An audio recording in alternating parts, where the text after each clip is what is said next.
నంద్యాలలో చంద్రబాబు ప్రచారానికి స్పందన కరువైంది. జనం లేక వెలవెలబోయింది చంద్రబాబు ప్రజాగలం సభ. ఖాళీ కుర్చీల మధ్య చంద్రబాబు తన ప్రసంగాన్ని సాగించారు.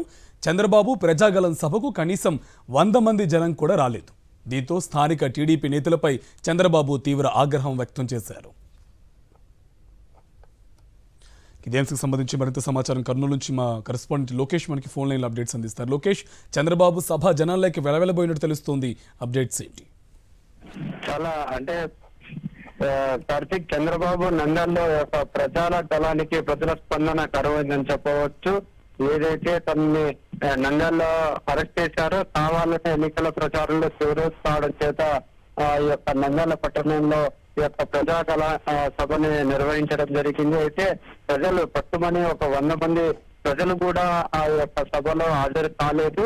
ఈ యొక్క టీడీపీ నాయకులు జనాలను ఆకర్షించడంలో విఫలమైనారని చాలా స్పష్టంగా అర్థం కావడం చేత టీడీపీ నాయకులను చంద్రబాబు ఘాటుగానే వాళ్ళపై స్పందించారు. వారిపై ఆగ్రహం వ్యక్తం చేసిన పరిస్థితి అయితే కనపడుతుంది.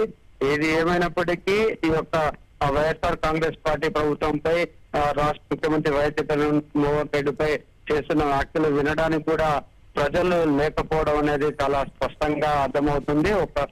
మరొక పక్క ఈ యొక్క అల్లు అర్జున్ ఐకాన్ స్టార్ శిల్ప రవిచంద్ర కిషోర్ రెడ్డికి మద్దతుగా వైఎస్ఆర్సీపీకి మద్దతు తెలపడంతో అక్కడ ఉన్న జనాలంతా శిల్ప రవిచంద్ర కిషోర్ రెడ్డి నివాసం దగ్గరికి ఉన్నారనేది చాలా స్పష్టంగా మనకు అర్థమవుతుంది.